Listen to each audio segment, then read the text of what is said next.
Well, we're sitting here. I just got done running this Holtzfforma 395 that I just built. Built her up pretty hot, you know what I mean? And I think she's going to blow. So, do I run until she blows? Or what do I do?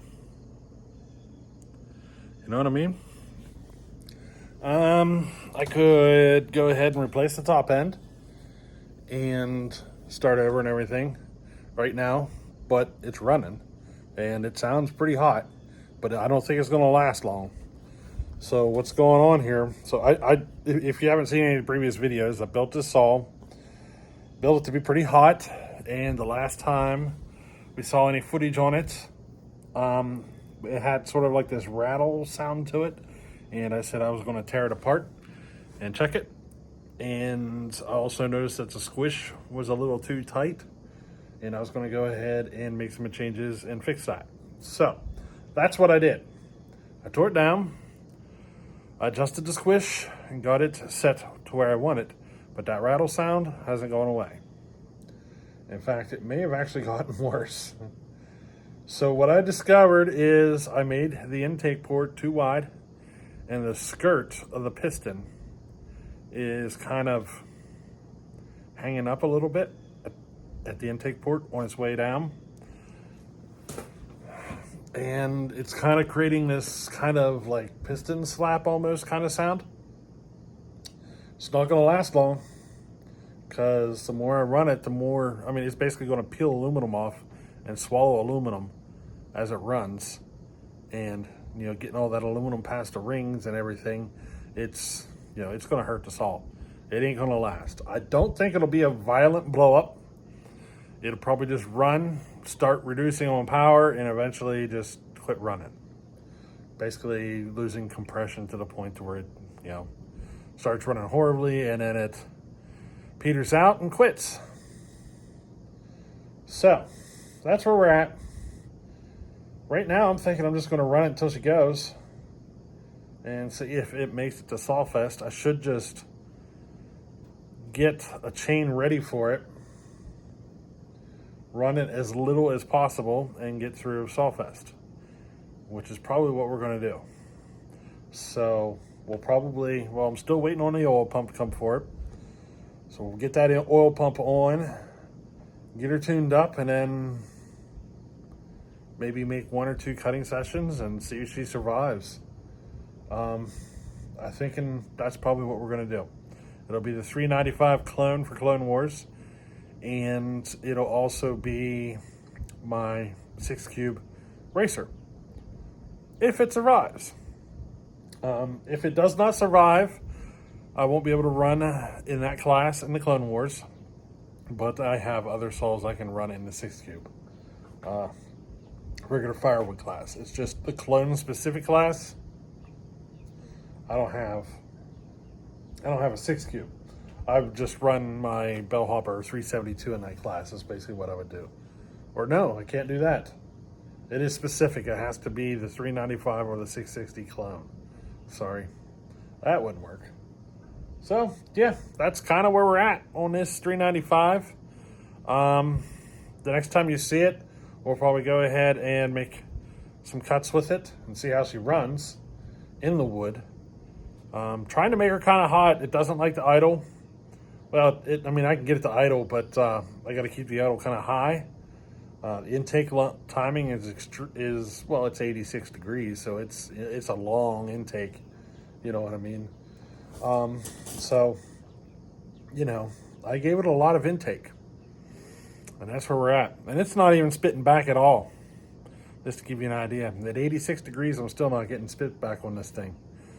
But the piston skirt, I mean, I noticed it when I had it apart. I put the piston down in the cylinder and was sliding it around and stuff, and I could feel it hitting on the way back down towards the bottom, or way back out, or whatever you want to call it. And I figured out that the skirt was trying to snag on the intake port. And it's because the intake port is too wide. I tried chamfering it, you know, giving it a good chamfer and everything, and I think that's what actually made it worse, because technically that kind of made it a little bit wider. You know, I even put a chamfer on the piston, a pretty hefty chamfer on the piston to try to help it, but yeah, I think I just made it worse. So that's where we're at. I don't think this all's going to last long, and hey, live and learn.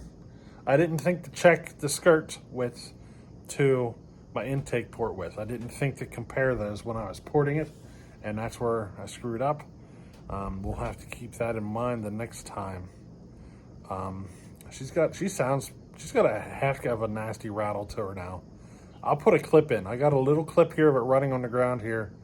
You'll notice I have to have the idle kind of high, and I think that's just because the intake timing is so long. It doesn't like a low idle.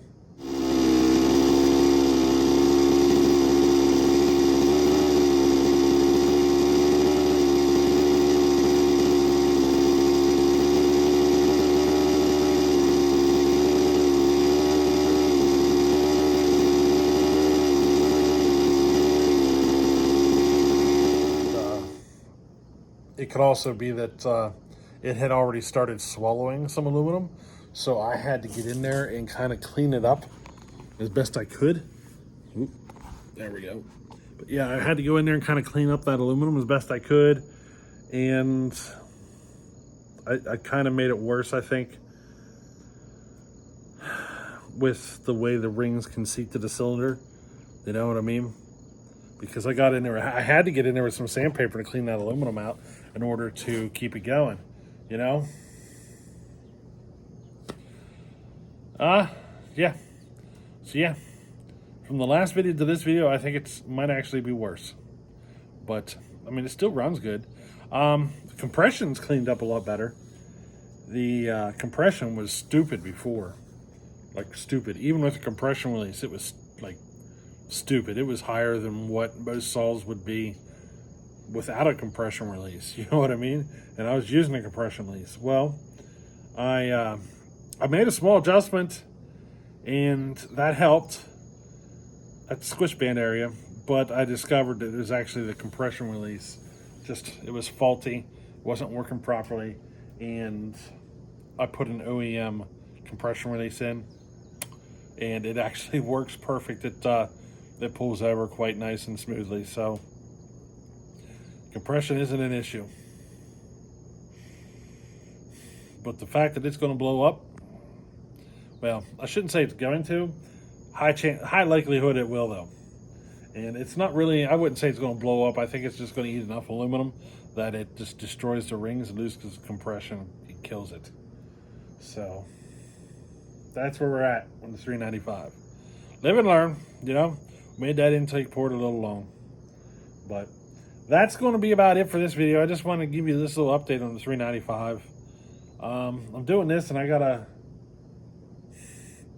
to clean up some chain. I got to work on sharpening some square chain.